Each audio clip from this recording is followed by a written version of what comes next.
itulah manfaat Samsat Digital Nasional. Masyarakat tidak perlu lagi datang ke Samsat untuk pelayanan pengesahan STNK dan pembayaran pajak. Itu secara nasional.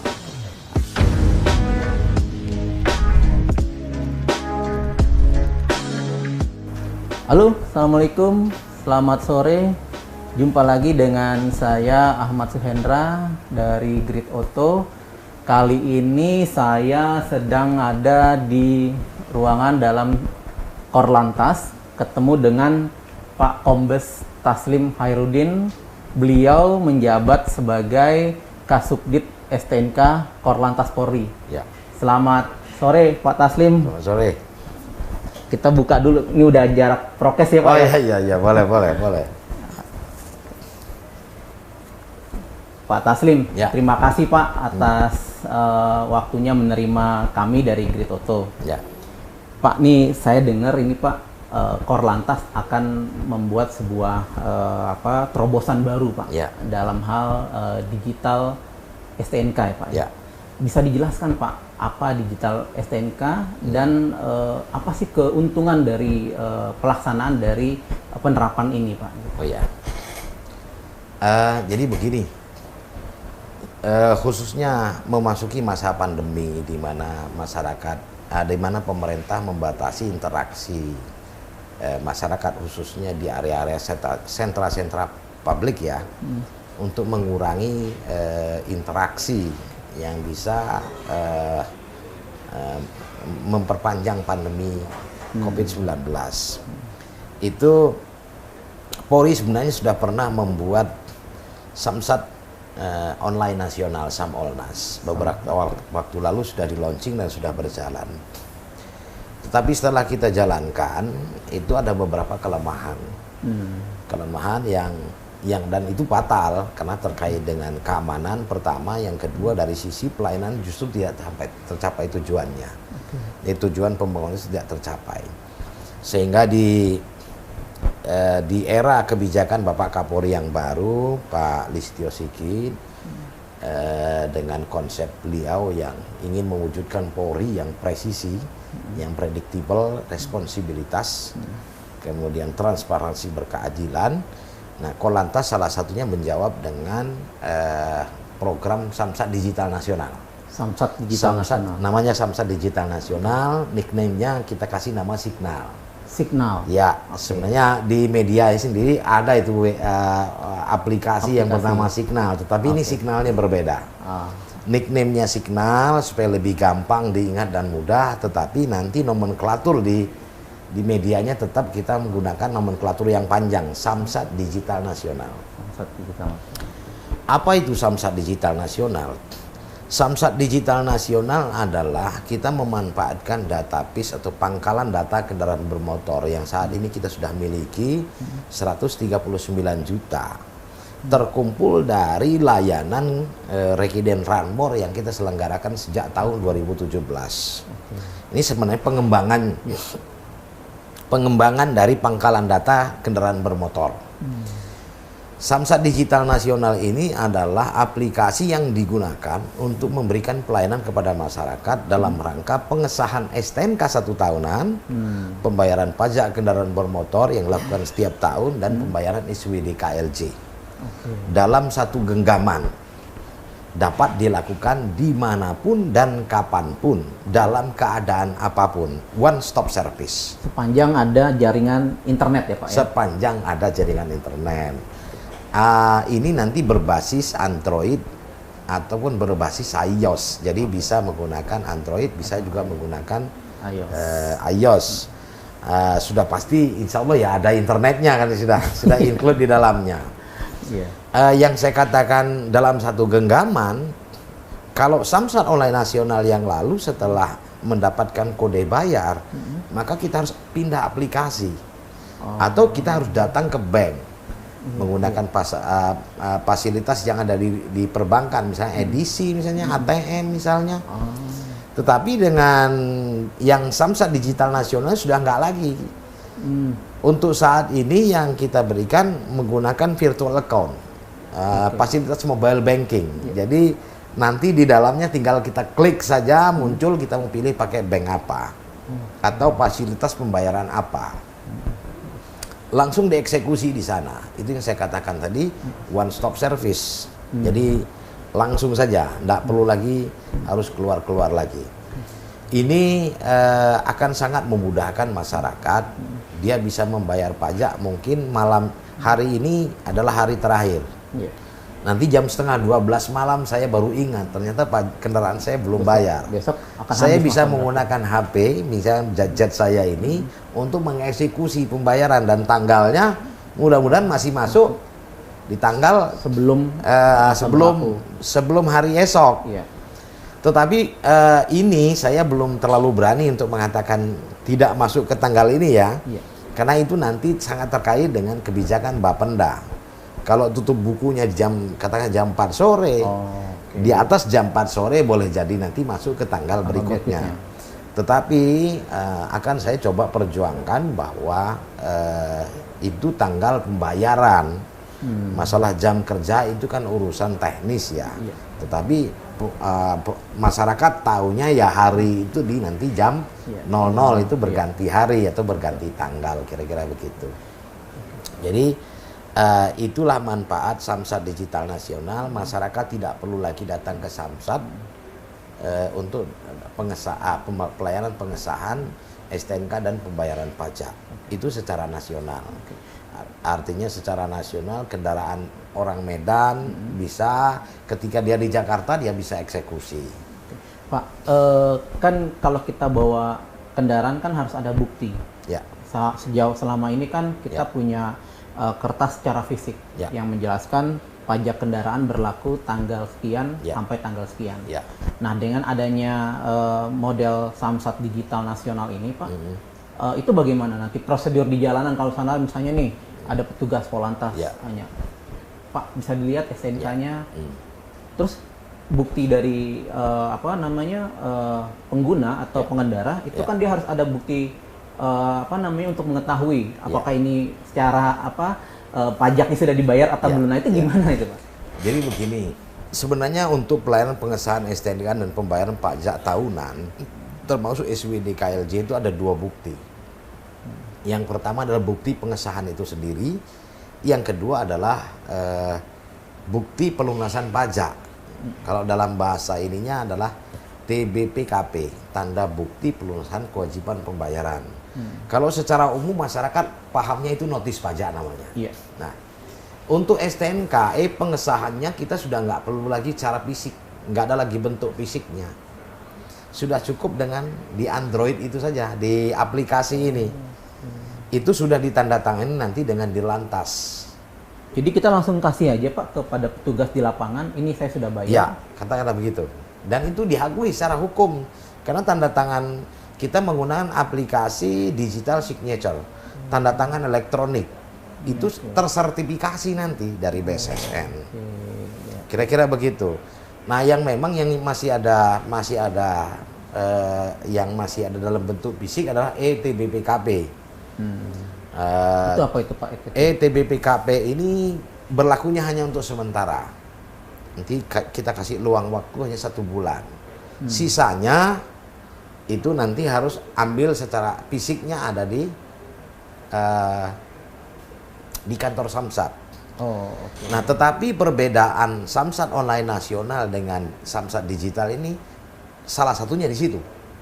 Di Samsat Online Nasional memang fisik ada ketentuan sebenarnya Bapenda, pemerintah provinsi itu berkewajiban mengantar. Nah, selama ini banyak keluhan karena memang tidak diantar. Ada berbagai macam faktor yang menjadi hambatan, baik dari sisi tenaga maupun dari sisi pembiayaan. Nah, untuk Samsat Digital Nasional kita sudah memberikan pilihan opsional di aplikasi itu. Jadi kalau masyarakat membutuhkan tanda bukti pelunasan kewajiban pembayaran itu, silakan dia mengklik untuk minta jasa diantar. Ada biayanya. Ada biayanya. Kita sudah bekerja sama dengan kantor pos. Nanti untuk yang melayani permintaan itu dari pihak PT kantor pos. Biayanya berapa? tetap nanti terverifikasi sama kita. Kalau informasi yang saya dapat itu di angka 10.000. Nanti tergantung jarak-jaraknya, cuma maksimalnya di angka 20.000. Tergantung jaraknya. Ya, jadi itu yang saya dapat informasi sampai 20.000 itu ya, Pak ya. Antara biaya 10 untuk 20.000. pengiriman notifikasi jasa, secara fisik. Ya, jasa pengirimannya. Monggo masyarakat yang memilih. Ya, Kalaupun tidak memilih itu nggak jadi masalah kan Pak? Tidak masalah. Dengan menggunakan aplikasi tadi memberitahu kepada petugas itu sudah cukup. Dari sisi pengesahan saya katakan cukup. Jadi dari sisi pengesahan STNK sudah cukup. Tapi dari sisi pembayaran pelunasan saya tidak begitu memahami konsekuensinya seperti apa, karena itu memang domain itu bukan ada di pihak kepolisian, itu adanya di Bapenda, Badan Pendapatan Daerah milik provinsi. Itu jadi kebijakannya di sana. Nggak, artinya kalau sudah dibayar kan sudah dapat notifikasi itu artinya sudah selesai kan Pak? Betul. Dari sisi kepolisian saya katakan tadi STNK-nya sudah sah. Nah, ini bukti pelunasan pajaknya itu urusannya dengan Bapenda. Kalau mau diambil ya monggo datang ke Samsat menurut saya. Kalau tidak mau diambil minta dikasih pakai jasa antaran juga boleh. Wah, sangat memudahkan Pak, karena kebayangan Pak kalau secara yang sekarang ini berlaku kita ingin memperpanjang pajak itu kita harus menyertakan BPKB, menyertakan STNK, menyertakan juga KTP gitu kan. Nah, kalau sekarang tinggal dalam satu genggaman tadi Pak Taslim bilang itu udah selesai semuanya. Nah, itu dari sisi keamanannya gimana itu Pak? Nanti dulu. Jadi rekening pengawasan itu ada dua. Perpanjangan STNK 5 tahunan dan pengesahan STNK 1 tahunan. Aplikasi ini hanya untuk pengesahan tahunan, bukan perpanjangan STNK 5 tahunan. Kalau perpanjangan STNK 5 tahunan, syarat-syaratnya harus dibawa, makanya belum bisa kita layani secara digital atau secara online. Karena kendaraannya harus didatangkan, harus kita cek fisiknya, nomor mesin, nomor rangka, apakah sudah berubah atau tidak berubah.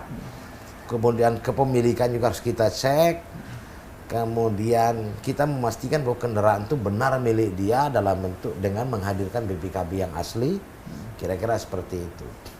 Nah, untuk pengesahan STNK tahunan ini dari sisi pengamanan, kalau ditanya tadi sisi keamanan, jadi saya berikan satu gambaran. Pertama, kita harus mendapatkan dulu aplikasi ini dengan mendownload baik melalui Play Store atau App Store. App Store juga bisa, Play Store juga bisa ya. Setelah kita mau mendownload itu kita masukkan dulu nomor handphone. Nah, setelah memasukkan nomor handphone kita nanti ada notifikasi. Untuk mendapatkan itu harus kita masukkan kode yang dikirim melalui SMS itu. Nah, kita masukkan baru kita bisa download. Setelah kita download kita harus mendaftar dulu, memverifikasi data pribadi. Nah, memverifikasi data pribadi itu kita sudah menggunakan teknologi yang bersifat digital. Satu, kita menggunakan face recognition. Face recognition yang terhubung dengan database Dukcapil. Jadi harus memasukkan nomor nama, nomor induk kependudukan, kemudian harus foto wajah, selfie. Ini kita untuk memastikan bahwa yang mendownload atau yang menggunakan itu nanti adalah orang yang berkepentingan. Orang yang tidak berkepentingan tidak bisa. Kalau Samsat Online Nasional kemarin kan bisa dipakai calo, bisa dipakai oleh biro jasa. Bahkan ada beberapa seperti misalnya Indomaret, Alfamart mulai pasang iklan. Kami bisa melayani pembayaran pajak. Nah, ini kan ciloko yang seperti ini. Makanya kita drop. Nah, Samsat Digital Nasional tidak bisa lagi yang seperti itu. Jadi STNK atas nama yang bersangkutan lah yang harus melakukan download di aplikasi tersebut. Setelah mendapatkan aplikasi ini, kita nanti si pemilik aplikasi ini diminta mendaftarkan kendaraan yang nanti akan dia urus. Kami berikan untuk sementara waktu ini 5 saja. Jadi 5. Satu aplikasi di-download hanya boleh memasukkan data 5 kendaraan yang di bawah kekuasaannya. yang di bawah kekuasaan itu boleh satu nama, satu nomor induk kependudukan maksudnya, bisa juga dalam satu KK. Jadi misalnya kendaraan atas nama istri saya, atas nama anak saya, boleh. Kalau di luar KK? Nggak bisa. Itu yang menyebabkan calo nggak bisa menggunakan, biro jasa tidak menggunakan, yang bisa menggunakan orang yang bersangkutan. Kira-kira seperti itu. Itu. Nah, setelah kita mendaftarkan kendaraan, tiba masanya kita sudah bayar pajak, baru kita masuk ke aplikasi untuk proses pembayaran, kita masukkan kendaraan yang akan kita bayar, muncul informasi jumlah nilai yang harus dibayarkan, kemudian kita mengenerate kode bayar. Setelah itu nanti kita langsung masuk ke fasilitas pembayaran. Kita mau pakai apa? Ini masih dalam rancangan, kita bangun secara maraton, tapi dalam target waktu yang sangat pendek. Insya Allah nanti di tanggal 25 Maret kita sudah soft launching. Tanggal 25 Maret bulan ini ya Pak? Bulan ini. Sebelum Lebaran, sebelum bulan puasa, harapan saya ini sudah di grand launching oleh harapan saya kalau misalnya Bapak Presiden bisa hadir, alhamdulillah. Kalaupun tidak, nanti harapan saya bisa dilakukan oleh tim pembina Samsat Pusat. Ada Pak Kapolri, ada Mendagri, dan ada Menteri Keuangan. Itu yang bisa saya sampaikan. Jadi akan di launching itu di tanggalnya belum tahu, tapi sebelum puasa itu sudah bisa digunakan harapannya. Target kami seperti itu. Saya dengan yang sudah kami janjikan kepada pimpinan bahwa akan kami bekerja secara maksimal, secara maraton. Membangun Samsat Digital ini, membangun aplikasinya mungkin tidak terlalu sulit. Yang sulit adalah membangun kesepahaman berbagai pihak yang terlibat di dalamnya. Ada Kementerian Dalam Negeri, Kementerian Keuangan, ada pihak Jasara Harja, ada pihak Bapenda sejajaran, ada para Dirlantas sejajaran, ada juga Kepala Cabang Jasara Harja sejajaran. Menyamakan persepsi ini tidak mudah. Ini yang agak beratnya di situ, tapi kami optimis sesuai bahwa kami akan bisa mencapai sesuai dengan target itu. Sobat Grid-Auto, udah jelas kan penjelasan dari Pak Taslim mengenai Samsat Digital Nasional, dan akan diluncurkan kira-kira sebelum harapannya, sebelum bulan puasa. Ya kalau puasa itu tanggal 11 April ya, 11 sampai 12 April ya, sebelum tanggal itulah harapannya. Mudah-mudahan bisa terwujud Pak Taslim. Insya Allah. Terima kasih Pak Taslim atas bincang-bincangnya. Mungkin kita bisa lagi berbincang di lain kesempatan dengan topik yang lain yang berbeda. Insya Allah. Baik, terima kasih Permisa. Terus pantau channel Grid-Auto. Assalamualaikum warahmatullahi wabarakatuh. Waalaikumsalam warahmatullahi wabarakatuh.